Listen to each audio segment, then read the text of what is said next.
के petrol pump की जो वीडियो वायरल हो रही है और रिवाइवल रानी के नाम से जिस अदीबा खान को इस वक्त सोशल मीडिया पर जाना जा रहा है, तो उस अदीबा खान का इंटरव्यू और उसके बाप एहसान खां का इंटरव्यू और साथ ही साथ पेट्रोल पंप की वो बिल्कुल क्लियर वीडियो आपके सामने लेकर के हाजिर हुआ हूं। आप तीनों वीडियो देख करके जाइएगा और फैसला कीजिएगा कि अदीबा खान ने जो ये काम किया है ये कहां तक ठीक है और कहां तक गलत है। अगरचे ये काम इसने कानून के खिलाफ जाकर के किया है, कानून की खिलाफ वर्जी की है, लेकिन क्या एक बेटी क्या दिल ऐसे ही हुआ करता है कि वो अपने बाप की बेइज्जती हरगिज बर्दाश्त नहीं कर पाती है। इसी तरीके से अदीबा खान ने भी अपने बाप की बेइज्जती हरगिज उसने बर्दाश्त न की और वो कानून को उसने अपने हाथ में ले लिया। आप देखिए, सबसे पहले अदीबा खान को सुनिएगा कि वो क्या बता रही हैं, क्यों उन्होंने पिस्टल को निकाला, क्यों उस सेल्समैन के सीने पर ला करके पिस्टल को लगा दिया। सुनकर जाइए अदीबा खान का इंटरव्यू कि वो क्या बता रही हैं, सुनिएगा। जिन्होंने रिवॉल्वर निकाली है, जिनकी काफ़ी चर्चा हो रही है, उन्हीं से बात कर लेते हैं। ये नेट की स्टूडेंट हैं, मतलब लेंट स्टूडेंट, नेट की परीक्षा दी है, एजुकेटेड हैं। ऐसी परिस्थिति क्या बनी? ऐसी क्या परिस्थिति बनी कि आपको रिवॉल्वर निकालनी पड़ी? वो पूरी तरह से ड्रंक थे कुछ लोग और वो पापा को धक्का देकर कॉलर पकड़ा और कह रहे थे कि इनकी फैमिली गाड़ी में बैठाओ, फूंक दूंगा। तो इतने में ये लग रहा था कि वो हम लोग को जान से मार देंगे और वो बहुत सारे थे, मतलब मोर इन नंबर थे। लाइक 5 लोग तो वीडियो में ही देखा होगा आप लोगों ने थे और बाकी भी बहुत सारे लोग थे जो कि उनमें से कई लोग ड्रंक थे। तो ऐसी परिस्थिति बनी कि वो लोग पूरी तरह से हमला कर देने वाले थे। इसलिए मैंने ये, हालांकि मेरे दिमाग में ये बिल्कुल नहीं था कि मुझे खुद एक्शन लेना चाहिए। मैं वहाँ इसलिए गन लेके कि पापा को दे दूं कि थोड़ा डिफेंस हो पाए, बट वहाँ पर ऐसा फील हुआ कि मेरे पापा सीनियर सिटीजन है, उनका सीनियर सिटीजन होने का भी कोई लिहाज ना करते हुए उन लोगों ने इतनी बदतमीजी की, अब्यूजिंग वर्ड यूज किए और बहुत सारी आपत्तिजनक बातें कही। तो उस पर जब ये सारी चीजें तो चल ही रही थी, फिर उन लोगों ने जब मारपीट करी और मारने की धमकी वगैरह दी, तो उससे मुझे ऐसा लगा कि हाँ, पापा को गन ला करके दे देनी चाहिए। फिर कुछ ऐसा हुआ कि मुझे ऐसा फील हुआ, तो मैंने। आप मानती हैं गलत है? जी गलत है, ये बिल्कुल गलत है, ये कानून के खिलाफ है, तो उसके लिए मैंने गलत एक्शन लिया है। ये तो मैं मानती हूँ, हाँ गलत है। इन कानून का सामना करेंगी ना?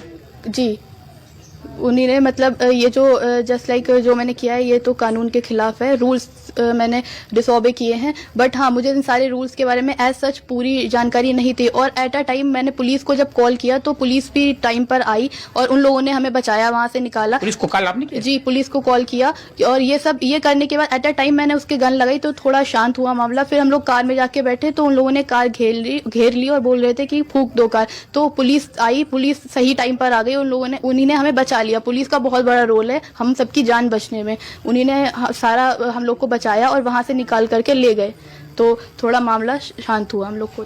तो ये है हरदोई में पेट्रोल पंप पर एक लड़की के द्वारा रिवॉल्वर निकालने की घटना का इनका अपना पक्ष। अरीफा का कहना है कि मेरे पिता पे हमला हो रहा था, वो परिस्थिति ऐसी थी कि अपने पिता को डिफेंड करने के लिए मुझे रिवॉल्वर निकालनी पड़ी। हालांकि ये कह रही हैं ये कानून।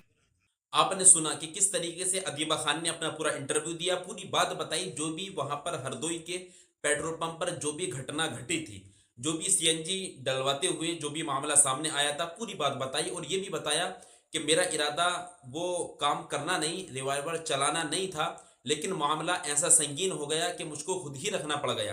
तो ये सब चीज़ें अभी आपने अदीबा खान से सुनी और ये भी बताया कि हमारी जान को खतरा था, उन्होंने हमारी कार को घेर लिया था और हमको वो सीएनजी से फूंक देने की बात कर रहे थे। बहुत सारी चीज़ें आपने अभी सुनी, लेकिन अब इस अदीबा खान के बाप क्या इंटरव्यू में बता रहे हैं और क्या सोशल मीडिया पर उन्होंने वीडियो बना करके अपलोड की है, आप उसको भी सुनकर जाइएगा। मैं एहसान खां शाहबाद से कानपुर के लिए अपने दामाद के यहाँ जा रहा था। रास्ते में बिलग्राम के पास हाईवे फ्यूल सेंटर पड़ा। मैं सीएनजी के लिए मैंने गाड़ी को पेट्रोल पंप के तरफ मोड़ी और मोड़ते ही मैं जैसे पेट्रोल पंप शुरू हुआ मैंने अपनी पत्नी और बेटी को वहां पे उतार दिया। मैं अकेले सीएनजी लेने के लिए सीएनजी गया। वहां पे जाने के बाद मैंने फ्यूल सीएनजी के लिए टैंक खोल दिया और मेरी बेल्ट लगी थी। तो वहां पर जो सेल्समैन था वो वर्दी में नहीं था, तो मैंने कहा सेल्समैन कौन है, इसमें सीएनजी डाल दो। तो उसने कहा कि हाँ मैं हूं और आप नीचे उतरिए। तो हमने कहा उतर रहा हूँ, मैं बेल्ट लगाया हूँ। तो बेल्ट उतार कर मैं नीचे आया। आने के बाद मैंने उससे कहा कैसे बोलते हो, मैं तो आपका ग्राहक हूँ। तो वो बोला कि मैं ऐसे ही बोलता हूँ, सीएनजी डलवाना है तो डलवाओ, नहीं तो फिर यहाँ से निकल लो। हमने कहा चलिए आप सीएनजी डाल दीजिए। कई बार कहने के बाद उसने सीएनजी डाली, मैंने उसका भुगतान किया। दूसरी ओर से दूसरा सेल्समैन आया, कहने क्या कह रहा है, तो उसने कहा कि ये बात हुई। तो उसने कहा कि इनकी पूरी फैमिली बुलाओ, इसमें बैठाओ, मैं सीएनजी डालता हूं, और आपत्तिजनक भाषा का इस्तेमाल करने लगा। जो कि ये न्यूज में जो दिखाया जा रहा है कि मेरी फैमिली गाड़ी में बैठी थी, ये गलत है। चूंकि पेट्रोल पंप पे सीसीटीवी कैमरे फुटेज मौजूद हैं। मेरी फैमिली का कोई भी शख्स गाड़ी के अंदर नहीं था जब सीएनजी पड़ी, और ना उसके बाद। जब ये सारी चीजें हो गई, और ये न्यूज में जो भी आ रहा है ये बिल्कुल गलत दिया जा रहा है। और जो एप्लीकेशन भी उन्हीं ने ये दर्शाया है कि मेरी फैमिली वहां बैठी थी, जिससे कि पूरे फुटेज चेक कर लिए जाएं, इसमें मेरी कोई गलती नहीं है।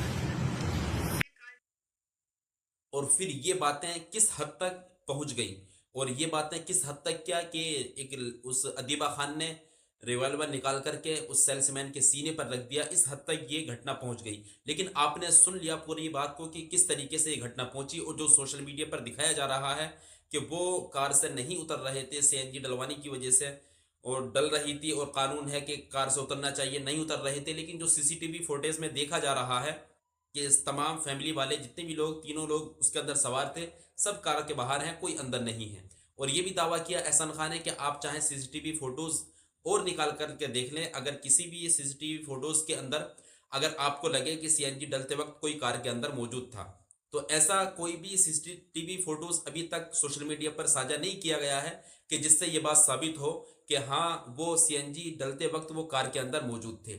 लेकिन ये जो भी अफवाहें या जो भी जिस तरीके से भी सोशल मीडिया पर ये न्यूज़ दिखाई जा रही है, ये जब तक इसका सही दावा नहीं हो सकता, जब तक ये सीसीटीवी फोटोज निकाल करके सामने ना रख दिए जाएं।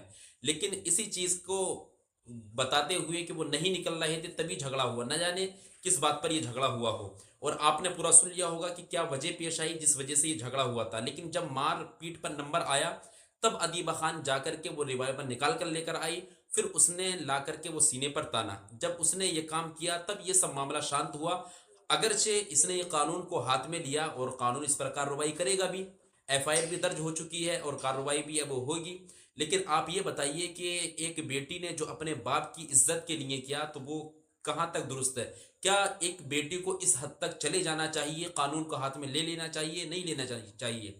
बल्कि सही बात तो यह है कि जो हिंदुस्तान का कानून संविधान है उसकी खिलाफ वर्जी हरगिज नहीं करनी चाहिए, और हिंदुस्तान के संविधान का उल्लंघन हरगिज नहीं करना चाहिए। ये तो जो तरीका था गलत था, लेकिन बेटी बाप से प्यार किया करती है, मोहब्बत किया करती है, उसकी गैरत ने गवारा न दिया कि कोई उसके बाप की बेइज्जती करे, उसको मारे और वो खड़ी हुई देखते रहे, इसलिए उसने इस कदम को उठाया है। तो आप तमाम हजरात ज़रूर इस वीडियो को शेयर कीजिएगा और आप बता करके जाइएगा कि इस अदीबा खान ने जो ये काम किया है, कानून को हाथ में लिया है, ये कहाँ तक इसने ठीक किया है, इसने सही किया है या गलत किया है। यह जान बचाने के लिए इंसान इस हद तक जा सकता है? बाप की बेइज्जती बर्दाश्त अगर ना हो तो क्या इस हद तक जा सकता है कि नहीं जा सकता? तो चाहे आप इस बारे में कुछ भी सोचें, बहरहाल इंसान को इस हद तक नहीं जाना चाहिए कि अपने हिंदुस्तान के कानून को, संविधान को वो हाथ में ले। क्योंकि अगर इंसान अपने कानून को देश के अगर हाथ में लेगा तो ज़रूर उस पर कार्रवाई की जाएगी, जैसे कि अदीबा खान पर भी की जा रही है और एहसान खान और हुस्न बानो तीनों पर कार्रवाई की जा रही है। तीनों पर एफआईआर दर्ज हो चुकी है और वो पिस्टल भी वो जब्त कर लिया गया है। तो आप तमाम लोग ज़रूर इस वीडियो को शेयर कीजिएगा। खुदा हाफिज़। अस्सलामु अलैकुम रहमतुल्लाहि ताला व बरकातुहू।